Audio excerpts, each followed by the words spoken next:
అక్కడ అట్లయిందట, ఇక్కడ ఇట్లయిందట, వాళ్ళు అట్లన్నారు, వీళ్ళు ఇట్లన్నారు అనుకుంటా లోకం మీద దినం సవాలచ్చ పంచాదులు నడుస్తుంటాయి.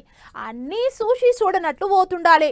కానీ ప్రతీది నాకే కావాలి, నేనే చూసుకుంటాని గాలికి పోయే కంపను నెత్తికి చుట్టుకుంటే వెనక సిరికి ఆగమాగమైతారు. ఇగో గిట్లనే ఉన్నది పోగి పెద్ద మనసుల ముచ్చట.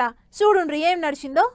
చెవుల జోరీగ లెక్కనే తాపకోసారి జస్ట్ ఆస్కింగ్ అనుకుంటా ఎవరికోగలకు సూటి పెడుతుంటాడు సినిమాల యాక్టర్ ప్రకాష్ రాజు. అందులో ఎక్కువ AP deputy CM Pawan Kalyan sir మీదనే గట్టిగా బాణాలు ఎత్తుంటాడు.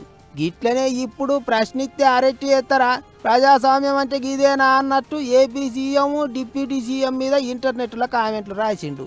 ఇక ప్రకాష్ రాజు మనసులున్న ముచ్చటనట్ల బయటికి గక్కిండో లేదో వెంటనే పవన్ కళ్యాణ్ సారుకు భక్తుండని చెప్పుకునే బండ్ల గణేష్ అన్న మళ్ళోసారి సురుకులు పెట్టినట్టే కామెంట్ రాసిండు.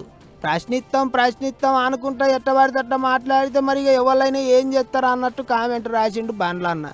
అంతేకాదు పబ్లిక్ ఓట్లేసి గెలిపించిన లీడర్ల మీద మాట్లాడేటప్పుడు జర వెనక ముంగట చూసి మాట్లాడాలి, పూటకో మాట మాట్లాడుతుంటారని గట్టిగానే ఆర్చుకున్నాడు గణేష్ అన్న.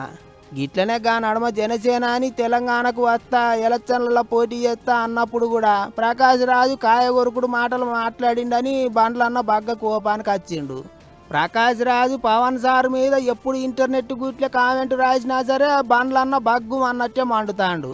అయితే ఆయన జస్ట్ ఆస్కింగ్ అనుడు మానడు, ఈయన సురుకులు పెట్టుడు మానడు అనుకుంటారు చాలా మంది. ఇట్లా ఇద్దరి నడమ ట్వీట్ల కొట్లాట ఎంత దాకా పోతుందో ఏమో మరిగా.